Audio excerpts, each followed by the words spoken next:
Greetings everyone, my name is Gigi and this is Let's Build, where I build a LEGO set timed to different media and talk about the facts concerning the topic of the build.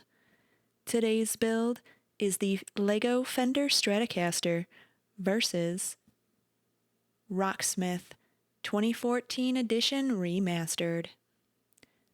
I will not be playing any of the in-game soundtrack for copyright reasons. The footage I captured from playing the game is for science and educational purposes. Since I play the bass and my spouse plays electric guitar, for accuracy I will be capturing footage from their gameplay. Starting out with some specifications from the LEGO set. Create your own brick-built 1970s Fender Stratocaster guitar and 65 Princeton reverb amplifier with this LEGO Ideas set. Recall the legendary musicians who have played a Stratocaster as you recreate this iconic curves and authentic details such as the posable whammy bar, pickup switch, and tuning pegs. The buildable amp has removable panels for easy viewing and of the motherboard, reverb tank, speaker, and other interior details, plus rubber cables to connect to the guitar and foot switch. A striking centerpiece. This set includes bricks to build the guitar in either red or black, guitar picks in 4 colors, and an elegant foldable stand for the guitar model to complete a delightful display piece. There is also a sticker with the Fender logo made from LEGO bricks for you to attach to your real guitar or amp. As a cool collectible, this building kit is part of a collection of LEGO sets for adults. It's a top gift idea for guitar players, Fender fans, music lovers, and keen LEGO builders. Recreate a legendary guitar with this wonderfully detailed LEGO Ideas build and display model of a 1970s Fender Stratocaster guitar and a buildable Fender 65 Princeton reverb amplifier. The guitar features a posable whammy bar, pickup switch, and tuning pegs, 6 strings, Fender logo stickers, and a textile strap. The bricks include let you build the guitar in red or black. I chose the red. The amplifier has removable panels for easy viewing of the motherboard, reverb tank, speaker, and other interior details, logo stickers, plus connecting rubber cables for the guitar and foot switch. Includes a foldable display stand for the guitar, model scale guitar picks in 4 colors, plus a sticker of the Fender logo built from LEGO bricks to put on your real guitar, amp, or wherever you want. The guitar measures over 14 inches long, 4 inches wide, and 1 inch deep. This LEGO display model makes a cool gift for guitar players, music lovers, and Fender Stratocaster guitar fans. Fun build to solo or with friends and family to share your love of this iconic guitar, music, and/or building with LEGO bricks. This 1,079-piece set comes with a booklet about the history of the Fender Stratocaster guitar, the set's fan designer and LEGO designers, plus step-by-step instructions for a joyful build. This cool building set was entered in the LEGO's Ideas Music to Our Ears contest by a fan designer and chosen from the top 9 entries to become the next LEGO Ideas set by the LEGO Ideas Review Board. LEGO components meet stringent industry standards to ensure simple, secure connections and robust builds. It's been that way since 1958. LEGO building bricks and pieces are tested in almost every way imaginable to ensure that every LEGO set satisfies rigorous global safety standards. From the instruction booklet, the beginning of a new era in music history. For 75 years, passionate creative Fender designers have continuously pushed the envelope in music expression. Founded by Clarence Leo Fender in Fullerton, California in 1946, the Fender Company built a strong foundation for a new era in music history. Its legacy has been cemented time and time again with innovative amplifiers and handcrafted electric lap steel guitars. From the 1950 Esquire, the Telecaster and Precision bass guitars, to one of the most legendary, best-selling guitars ever produced, the Fender Stratocaster guitar, it has become an instrument used by generations of artists to carve their own niche in music history. Artists are angels. God put me on this planet to give them wings, said by Clarence Leo Fender. Build your own icon. Your Lego Fender Stratocaster guitar lets you experience what it's like to create this legendary signature design. Listen to your favorite Stratocaster guitar play as you build, pretend to play along with your favorite riffs, or find the perfect place to showcase it on your display stand. Enjoy all the unique features you love about the original, from the guitar strings to the decorated fretboard. Choose a red or black design and just change colors if you want to update your display. Your 65 Princeton Reverb amp model is a faithful replica of the real-life amp design, with intricate, realistic details right down to the Lego gem Fender Jewel. The foot switch connects the set and brings the model together. Building music. Lego fans around the world constantly find new ways to amaze and surprise us with their creativity and talent. When we challenged fans to share their music-themed design in a contest called Music to Our Ears on the Lego Ideas website, we were incredibly impressed with all the awesome ideas submitted. We selected 9 for a special design review, and the Lego Ideas review board voted for the Lego Fender Stratocaster guitar as the next Lego Ideas product. It's a true global icon, and we immediately saw its potential, said by Monica Peterson, the Lego Senior Marketing Manager. Meet the fan designer.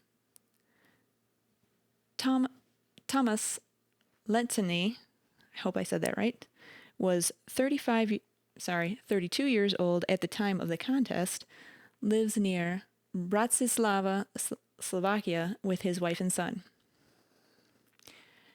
He's an architect and interior designer, a creative Lego builder, and an avid music fan who plays the drums and guitar in a band. Playing the guitar became my gateway to the world of music at a young age. I worked part-time jobs after school, saved all my money, and bought my first electric guitar. It was not a Stratocaster guitar, although that is still a big dream. The shapes and curves of the guitar were fun challenges for the seasoned Lego builder, especially the body and pickguard. I had so much fun with the designing process. I hope both Fender and Lego fans will enjoy it. I would just like to note that his original design had a yellow body for the Stratocaster, and the foot pedal had a different shape. The Lego Guitarists. I own a Fender Precision bass guitar, and I love the details in Thomas's model. Ricardo and I experimented with the guitar body and ways to integrate the neck and textile strap into one cool, solid model, and worked with Fender designers to make both the guitar and amp as authentic as possible. Enjoy all the funky building techniques. From Marin Stipkovic, Lego model designer. I love guitars, and the Fender Stratocaster guitar and Princeton Reverb amp are such icons. With the 70s Stratocaster guitar as a reference, we used advanced building techniques to achieve the fluid shapes and placement of the strings. It was a true team effort. Plus, you get a Lego Fender sticker to place on your own guitar case, so that you can show everyone your passions.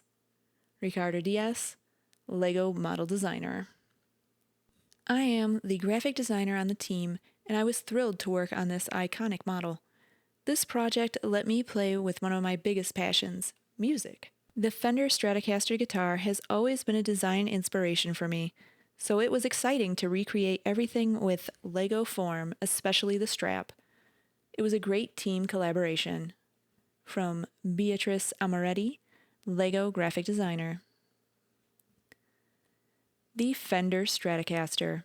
The Fender Stratocaster, colloquially known as the Strat, is a model of double cutaway electric guitar designed between 1952 and 1954 by Leo Fender, Bill Carson, George Fullerton, and Freddie Tavares. I hope I said those names right. If I didn't, I apologize.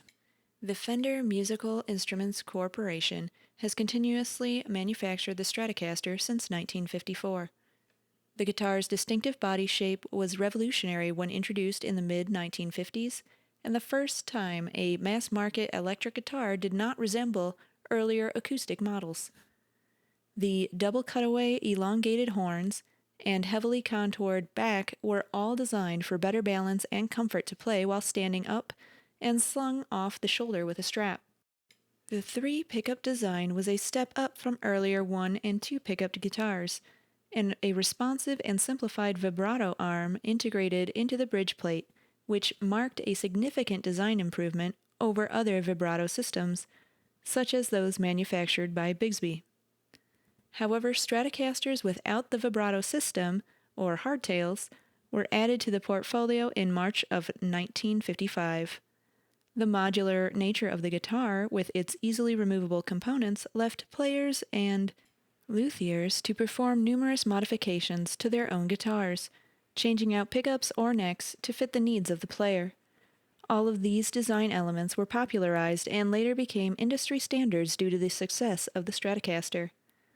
Many prominent rock musicians have been associated with the Stratocaster for use in studio recording and live performances. Most notably, Eric Clapton, Buddy Holly, David Gilmour, Jimi Hendrix, Stevie Ray Vaughan, Eric Johnson, and many more. The Fender Stratocaster is one of the most iconic electric guitar models of all time, and along with the Gibson Les Paul, Gibson SG, and Fender Telecaster, it is one of the most often emulated guitar shapes. It is a patented design, and the Stratocaster and Strat are Fender trademarks.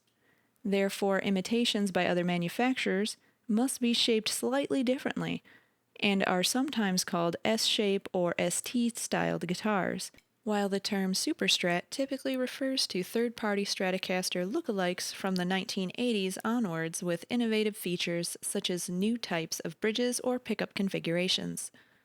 Some of these features were subsequently also offered on Fender Stratocaster models or those made under the Fender-owned brand Squier, and the Superstrat term is sometimes also applied to these Fender and Squier models. The archetypal Stratocaster is a solid-body electric guitar with a contoured asymmetric double cutaway body with an extended upper horn. The body is usually made from alder or ash. The neck is usually made from maple and attached to the body with screws, often referred to as bolts, and has a distinctive headstock with 6 tuning pegs mounted in line along a single side with the fingerboard that may be maple or of another wood, for instance rosewood, and has at least 21 frets. The Stratocaster's body is front-rounded for electronics, which are mounted in a plastic pickguard. Most Stratocasters have 3 single-coil pickups, a pickup selector switch, 1 volume control, and 2 tone controls. Bridges generally come in 2 designs, the more common pivoting tremolo bridges, and the less common hardtail fixed bridge. Both types of bridge have 6 individually adjustable saddles, whose height and intonation can be set independently. Early models of the Stratocaster came with a removable metal cover plate that fit over the bridge. The plate intended to get in the way of the important playing techniques such as palm muting, so many players removed it. By the late 1970s, Fender stopped shipping guitars with the bridge cover plate, though some more modern reissue and custom shop models still have them. The innovative tremolo system is balanced by springs mounted in a rear cavity. The output jack is mounted in a recess in the front of the guitar body. Many different colors have been available. The Stratocaster's scale length is 25.5 inches. There have been some minor changes to the design over the years, and models with features that differ from the archetypal design. However, the essential character of the design has remained constant while Fender released countless variations of the Stratocaster over the years that differed in pickup configuration, types of wood, tuning pegs, and modifications to the electronics. The Stratocaster was the first Fender guitar to feature 3 pickups and a spring tension vibrato system, as well as being the first Fender with a contoured body. The Stratocaster's sleek, contoured body shape, officially referred to by Fender as the original contour body, differed from the flat, square edge design of the Telecaster. The Stratocaster's double cutaways allowed players easier access to higher positions on the neck. The first model offered for sale was the 1954 Fender Stratocaster. The design featured a solid, deeply contoured ash body and a 21-fret one-piece maple neck with black dot inlays and Klausen safety string post-tuning machines. The color was originally a two-color, dark brown to golden yellow sunburst pattern, although custom color guitars were produced. In 1956, Fender began using Adler for sunburst and most custom color Stratocaster bodies. Ash needed grain filler and sanding blocks for contour sanding, though it was still used on translucent blonde instruments. In 1957, the neck shape took a more V-shaped feel with deeper body carves on the guitar and a noted feature. In 1959, Fender introduced a thick Brazilian rosewood fretboard to the Stratocaster, now colloquially termed as a slab board.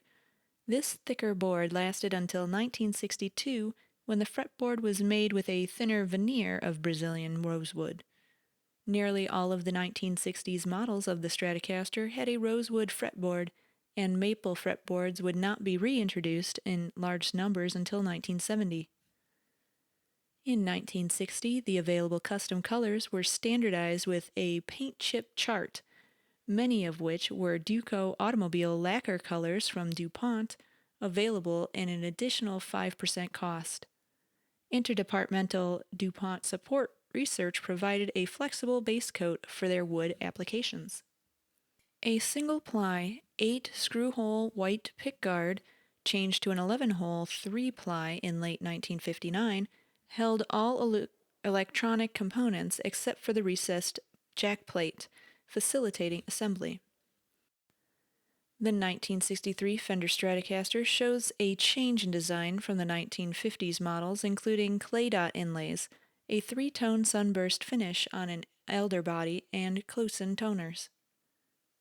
Sorry, not toners, tuners.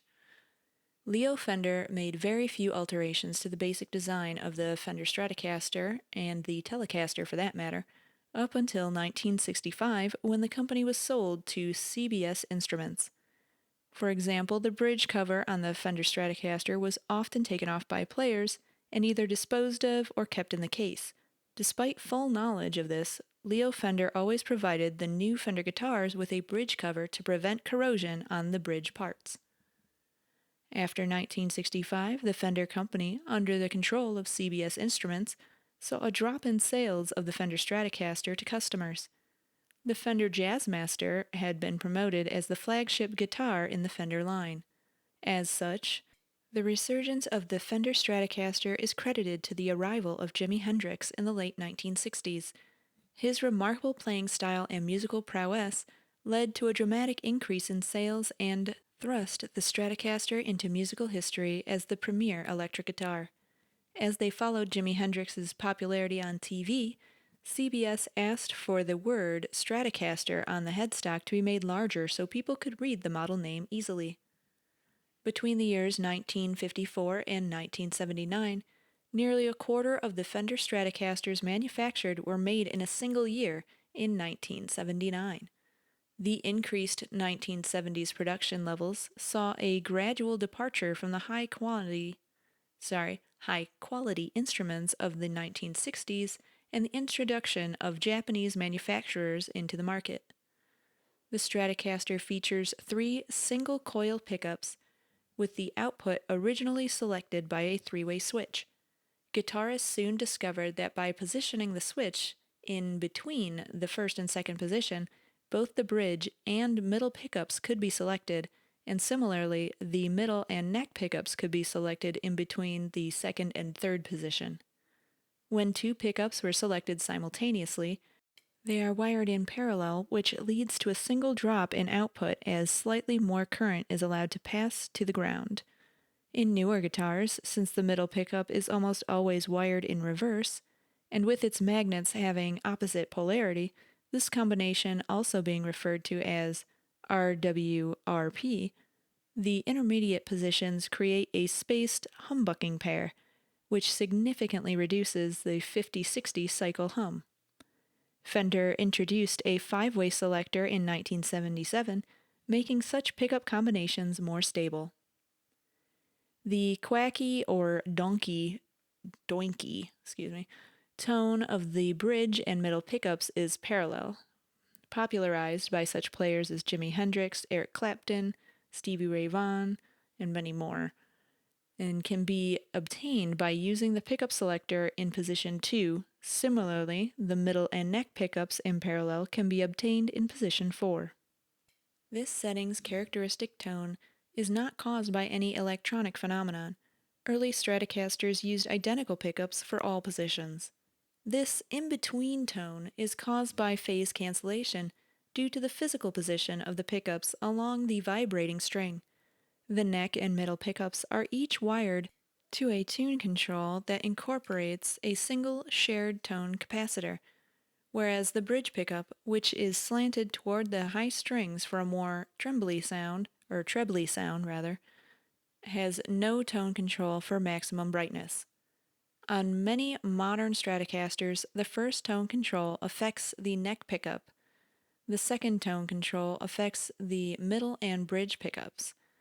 On some Artist Series models, like the Buddy Guy signature guitar, the first tone control is a present circuit that cuts or boosts treble and bass frequencies, affecting all the pickups. The second tone control is an active mid-range booster that boosts the mid-range frequencies up to 25 dB or 12 dB on certain models to produce a fatter humbucker-like sound. Dick Dale was a prominent Stratocaster player who also collaborated with Leo Fender in developing the Fender Snowman amplifier. In the early 1960s, the instrument was also championed by Hank Marvin, guitarist for the Shadows, a band that originally backed Cliff Richard and then produced instruments of its own. In December of 1964, George Harrison and John Lennon acquired Stratocasters and used them for the film Help and onwards. The double unison guitar solo, Nowhere Man, was played by Harrison and Lennon on their new Stratocasters. The introduction of the Fender Stratocaster Ultra Series in 1989, ebony was officially selected as a fretboard material on some models, although several Elite Series Stratocasters manufactured in 1983 and 84, such as the Gold and Walnut, are available with stained ebony fretboard. During the CBS era, particularly in the 1970s, the perceived quality of Fender instruments kind of fell. During this time, vintage instruments from the pre-CBS era became popular. When the Fender Company was bought from CBS by a group of investors and employees headed by Bill Schultz in 1985, manufacturing resumed its former high quality, and Fender was able to regain market share and brand reputation.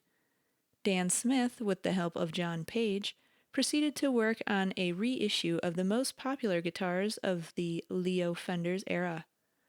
They decided to manufacture two vintage reissue Stratocaster models, the one-piece maple neck 1957 and a rosewood fretboard 1962, along with the precision basses, as well as the rosewood fretboard stacked knob 1962 jazz bass. The first few years, 1982 to 1984, of reissues, known as American Vintage reissues, are now high-priced collector's items and considered as some of the finest ever to leave Fender's Fullerton plant, which closed its doors in late 1984. In 1985, Fender's U.S. production of the vintage reissues resumed into a new 14,000 square foot factory in Corona, California, located about 20 miles away from Fullerton. Some early reissues from 1986 were crafted with leftover parts from the Fullerton factory. Fender released their first Stratocaster signature guitar for Eric Clapton in 1988. A popular Fender reissue Stratocaster was the 57 American Vintage reissue. The company regarded the 1957 as a benchmark year for the Strat. The original specifications were used with three 5762 pickups, aged pickup covers and knobs, a tinted 7.25-inch radius 21 fret maple neck, an ashtray bridge cover, and 3-position switch, with 5-position switch kit included. The colors included white blonde, 2-color sunburst, black, ocean turquoise, surf green, and ice blue metallic. The 57 vintage reissue Stratocaster was discontinued in 2012. As well as the vintage reissues, Fender launched an updated model in 1987, the American Standard Stratocaster. This was tailored to the demands of modern players, notably having a flatter fingerboard, a thinner neck profile, and an improved tremolo system. This model line had been continuously improved and remained in production until late 2016. The model line received upgrades in 2000 when it was renamed as the American Series Stratocaster, and again in 2008 when the American Standard name was restored. In 2017, the American Standard Stratocaster was replaced by the American Professional Stratocaster, with narrow frets, a fatter deep C neck profile, and V-mod pickups. Various other modern American-made Stratocasters have been produced. As of 2019, these included the more affordable American Performer Stratocaster, the successor to the Highway 1 and American Special Stratocasters, and the more expensive American Ultra Stratocaster, the successor to the American Elite Stratocaster. Fender has also manufactured guitars in East Asia, notably Japan, and in Mexico, where the affordable player, successor to the Standard, series of guitars are built. In 2021, Fender released the Player Plus series featuring noiseless pickups, locking tuners, and a 12-inch radius to be available alongside the basic Player model. The Fender Strat Plus series. Fender has produced various deluxe modern American Stratocasters with special features. The Strat Plus was produced from 1987 to 1999 and was equipped with lace sensor pickups, a roller nut, locking tuners, a TBX tone control, and a hip shot tremsteader. The Strat Plus Deluxe was introduced in 1989 with pickup and tremolo variations. The Strat Plus Ultra was introduced in 1990, again with pickup variations and also with an ebony fingerboard. The Fender Custom Shop produced an entry-level, team-built Stratocaster that was discontinued in 2008. The Custom Classic Strat was intended to be a combination of the best aspects of vintage and modern Strats. The guitar boasted 3 modern classic pickups, along with a custom classic 2-point tremolo with pop-in tremolo bar. The C-shaped neck was maple with either maple or rosewood fingerboard and 22 jumbo frets. The colors available were 3-color sunburst, Daphne blue, black, Bing cherry transparent, cobalt blue transparent, and honey blonde. The vibrato system. Original Stratocasters were manufactured with 5 vibrato strings, 3 in late 1953 prototypes, attached to a milled inertia block and anchored to the back of the body. The novel mechanism pivots on a fulcrum design with a 6-screw bridge plate, allowing the whole setup to float while transferring the string's energy directly into the body. Though advertised as tremolo, a change in volume amplitude, amplitude. Vibrato is the correct term for pitch variation. In the floating position, players can move the bridge-mounted vibrato tremolo arm up or down to modulate the pitch of the notes being played. Hank Marvin, Jeff Beck, and Ike Turner have used the Stratocaster's floating vibrato extensively in their playing. As string gauges have changed, players have experimented with the number of strings, often 4, though Hendrix used 5, as the average gauge has decreased over the years. Modern Stratocasters are equipped with 3 strings as a stock option in order to counteract the reduced string tension. While the floating bridge has unique advantages for wavering pitch upward, like Jeff Beck, the functionality of the floating has been widely accepted, yet disputed by some musicians. Leo Fender insisted it leave the factory floating, raised up in the back, while designer Freddie Tavares preferred it tightened or flushed for full bridge plate body contact resonance. As the bridge floats, the instrument has a tendency to go out of tune during double-stop string bends. Many Stratocaster players opt to tighten the springs, or even increase the number of springs used, so that the bridge is firmly anchored against the guitar body. In this configuration, the vibrato arm can still be used to slacken the strings and therefore lower the pitch, but it cannot be used to raise the pitch, a configuration sometimes referred to as dive only. Some players may feel that the floating bridge has an excessive propensity to detune guitars. These guitarists inhibit the bridge's movement with the chunk of wood wedged between the bridge block and the inside cutout of the tremolo cavity, and by increasing the tension on the tremolo springs. These procedures lock the bridge in a fixed position. Some Stratocasters have fixed bridge in place of the vibrato assembly. These are colloquially called hardtails. There is considerable debate about the effects on tone and sustain of the material used in the vibrato system's inertia bar, and many aftermarket versions are available. The Fender Princeton was a guitar amplifier made by Fender. It was introduced in 1946 and discontinued in 1979.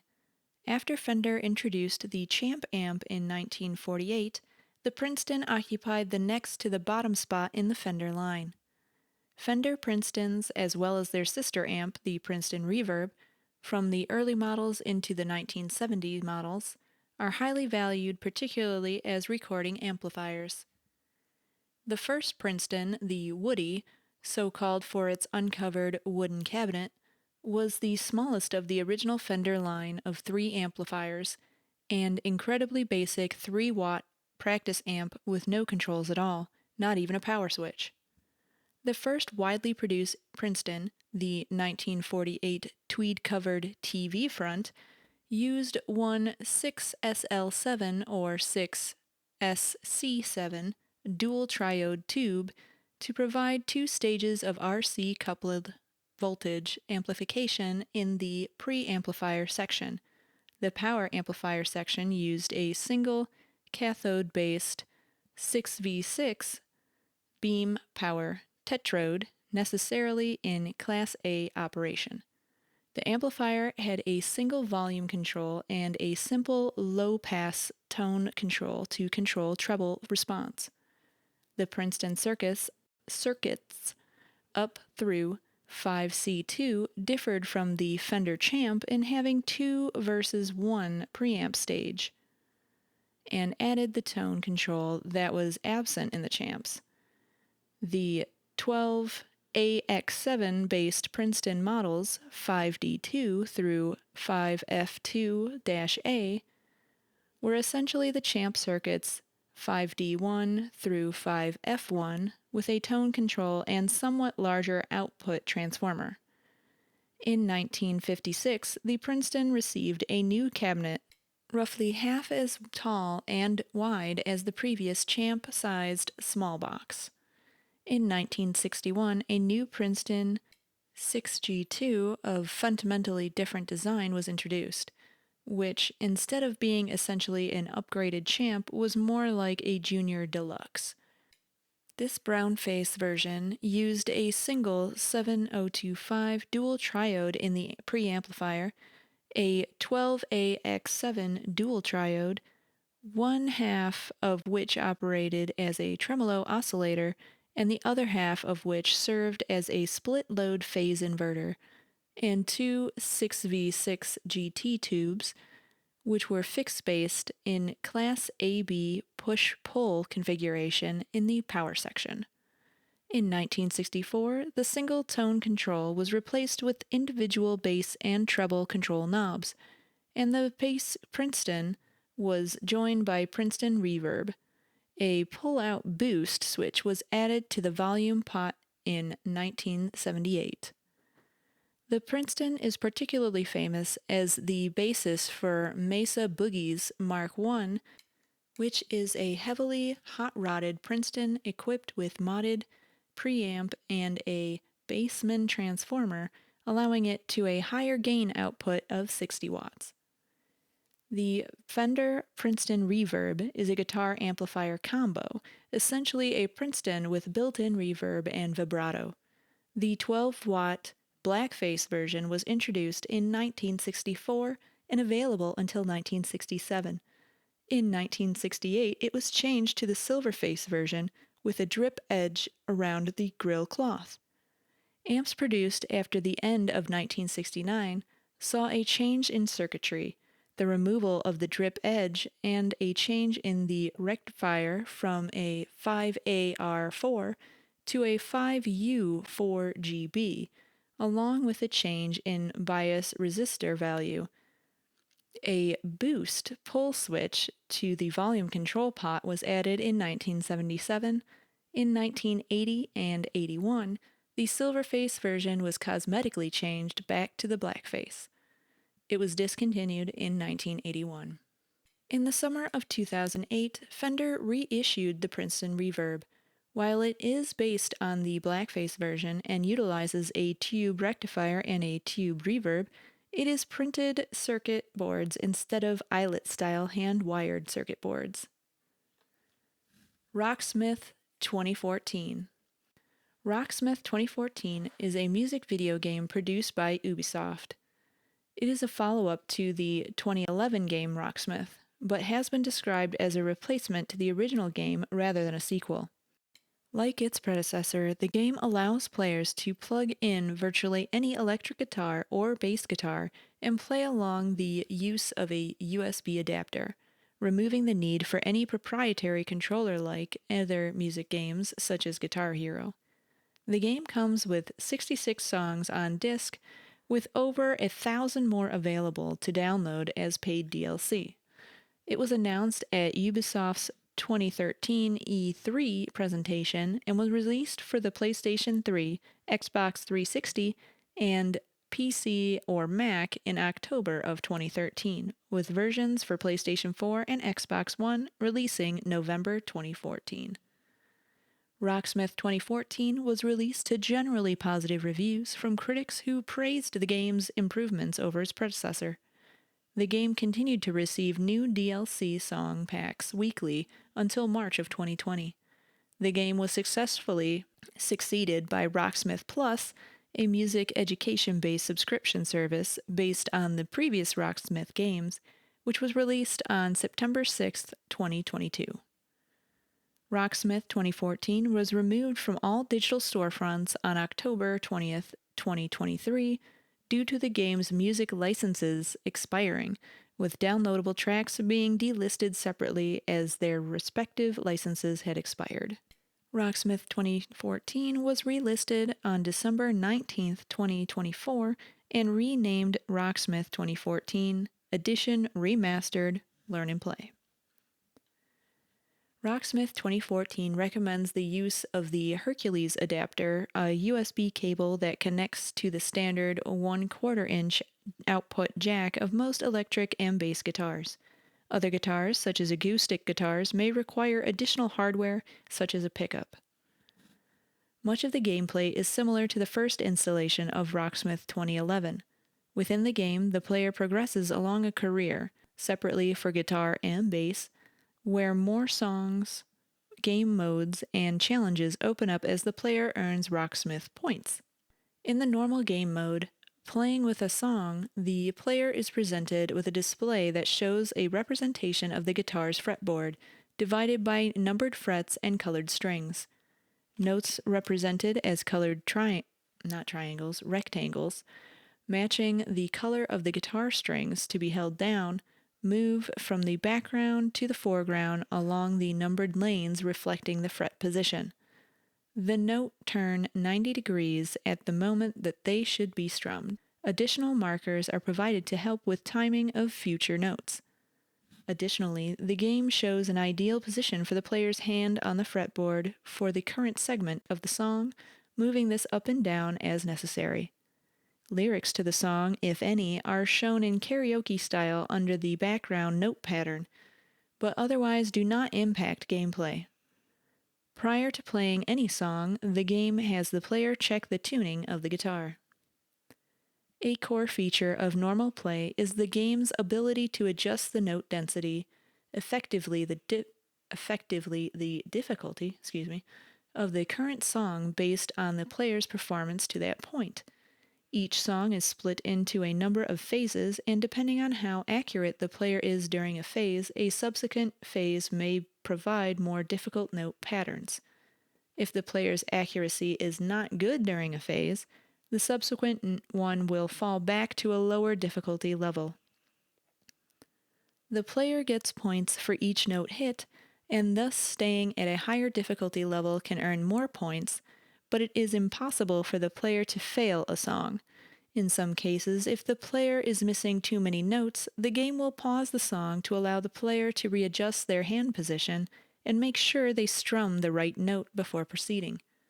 The game saves the last note density level that the player completed a song at, and will use that level at the start of the next playthrough of that song. As the player completes songs or other game modes within the career, they earn rocksmith points, similar to experience points, which unlock additional features. New venues shown in the background of the main gameplay screens and having subtle influences on the sound of the guitar or bass, the new guitars and basses become available, as well as additional game modes. Some of these modes in the game are designed to help the player practice specific techniques. Technique challenges for both guitar and bass give practice to some of the most common tricks for the two instruments, such as hammer-ons, pull-offs, chords and power chords for guitar, two-finger plucking, and syncopation for bass. Each song can be played in a riff repeater mode, where the player can select a specific section of a song to practice and perfect, with options on controlling the speed and note density level. A guitarcade becomes available after completing one of the technique challenges, which incorporates that technique into a minigame element, such as Ducks, a Galaga-like shoot-'em-up where the player must get their fretboard positions correct to fire on targets approaching in various lanes. Finally, the player can gain access to free play mode, which uses an amplifier modeling to simulate the sound of a guitar as played through stage equipment. The modeling supports a variety of virtual hardware components, such as effects, pedals, and amplifiers, which can be unlocked through career mode. Each song includes a custom sound bank referred to as an authentic tone, designed to make the player's guitar sound as close to the original guitar tone of the song as possible, though they can override these with virtual pedals and amplifiers. Rocksmith 2014 offers 3 different development paths for lead, rhythm, and bass guitar respectively. It now includes the ability to set song difficulty rather than having to play the song starting at the lowest difficulty as in Rocksmith. The game includes session mode, which enables players to perform in jam sessions with the in-game musicians. Other modes include an enhanced master mode to help with memory playing and new guitarcade minigames. New missions have been added as a way to challenge and direct players toward areas they need to improve upon. Rocksmith 2014 is intended to be more of a teaching tool than the original game, featuring more than 85 lessons covering bends, accents, slides, and more. A new finger positioning tool has also been added. Rocksmith 2014 also features a mode for colorblind players. Rocksmith has its origins in a project called Guitar Rising. Guitar Rising was developed by GameTank, a small startup business, and was showcased at the 2008 Game Developers Conference. The game, at that time, was more of a technology demonstration to display the ability of proprietary hardware, a USB cable that plugged into an audio jack of nearly any electric guitar, to determine what notes and chords the player was performing instead of the typical note-matching gameplay of games like Guitar Hero or Rock Band. The demonstration at GDC featured gameplay elements that would be taken into Rocksmith. The interface would show notes colored by strings and numbered by fret, and that was as the player progressed in the song. The difficulty or note density would change to reflect how well the player was doing, as to avoid frustrating the player with too difficult charts. Jake Parks of GameTank, had stated at the time that they were looking to release the game in late 2008, anticipating a soundtrack of about 30 songs depending on licensing. Later, the title was pushed to 2009 release. About the same time, Ubisoft's president of North American operations, Laurent Detac, challenged its San Francisco development team to develop their own game, as until this time the studio had only supported external developers. The music game field was of interest, stated by Detac. I just could not believe the amount of waste that had gone into people spending so much time with plastic guitars.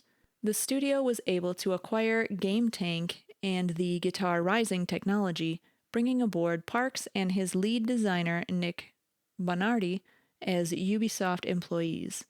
The Ubisoft studio team of about 60 were led by Paul Cross and Now Higo, and set about to transform the Guitar Rising into a retail product over a period of about 2 years. Developer Jason Schroeder referred to the state of Guitar Rising as a PC tech demo of note recognition, and set about redesigning the HUD so that non-guitarists could understand the game better. It had been laid out as a horizontal scrolling tablature, but this was found to be too difficult for non-guitarists to work with, and as the game was meant for anyone to be able to be played, a vertical scrolling note chart was created instead. On why the publisher chose to rename the guitar game to Rocksmith 2014 as opposed to Rocksmith 2, Senior Vice President of Sales and Marketing Tony Key explained that it was to encourage those who had not played the first game yet to buy and play the second one without needing to invest in a previous installment of the franchise. He compared it to foreign language learning courses. This is not the second step in guitar playing. Some people might interpret it that way. If you see Spanish 1 and then you see Spanish 2, you think that you need to learn Spanish 1 first. He described the game Rocksmith 2014 as a replacement for the original game rather than a sequel, and argued that its new songs, modes, and improvements justified the purchase for people who had already bought the original Rocksmith. The Rocksmith 2014 edition Remastered. On August 26th, 2016, that's a twister, Ubisoft announced Rocksmith 2014 Edition Remastered, an updated version of the game to be released on October 4th, 2016. The new version includes a customizable learning curve, expanded practice tools, stat tracking, improved menus, and more. The remastered version is a free update to existing versions of the game, but was also released at retail for PC, PlayStation 4, and Xbox One with 6 additional songs. These 6 bonus songs have been released as DLC for all other users. On December 13th, 2016, Ubisoft released an additional patch for Rocksmith 2014 Edition Remastered, which also added 2 new capabilities that removed the requirement for the real tone cable.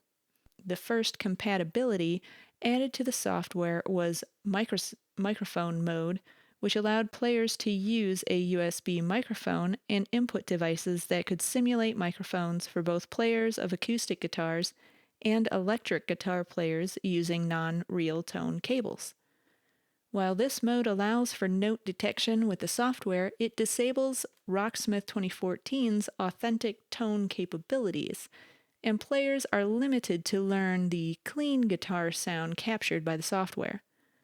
The second capability added to the software allows players to play along with the note tracks without note detection enabled. In April 2020, it was announced that Rocksmith 2014 would receive no further DLC after the Opeth song pack, as focus was shifting to a new project. All Rocksmith DLC songs are forward compatible with Rocksmith 2014, but DLC songs released on or after October 22, 2013 are compatible only with Rocksmith 2014 and will not play on the original version of Rocksmith. As of January 3rd, 2017, there are 835 songs and 209 song packs available to download from the Rocksmith store. Ubisoft San Francisco announced in April 2020 that they would be stopping development of further DLC for Rocksmith 2014 as they transition to a new project after delivering 383 weeks of DLC content. Rocksmith 2014 was released in the US on October 22, 2013, to mostly positive reviews. Aggregated review website Metacritic rated the PC version at 89 out of 100, the PlayStation 3 version 86 out of 100, and the Xbox 360 version of 87 out of 100. Lee Cooper of Hardcore Gamer praised the game and its general improvement over 2011's Rocksmith, saying every facet of gameplay has been given a nice thick coat of improvement in Rocksmith 2014. Issues that the original title was known for have either been removed entirely or overhauled beyond recognition. The technique games that were played in this playthrough, in order, are String Skip Saloon, Duck Redux, Scale Warriors, Return to Castle Corded, Temple of Bends, Scale Racer, Star Chords, Gone Whalin', Ninja Slidin', Hurdlin' Hurdles, and Harmonic Heist. We went through each of the games at least once. The most common issue we found with these games is that the game will sometimes miss some of the notes being played, which can be pretty frustrating at pivotal moments. Not to mention that the purpose of the game is hitting these notes, so the player might question if they're hitting the note correctly or at all. Since my spouse is advanced in their instrument playing, this irritated them more as a gamer, akin to pressing buttons and not feeling any of the moves being registered. We also entered the free session mode of playing. The total build time today was 2 hours, 19 minutes, 27 seconds. I recommend this game for anyone who plays or wants to play guitar, wants to learn new songs, or build on their technique. Remember to like, subscribe, ring that bell, all the things for the YouTubes.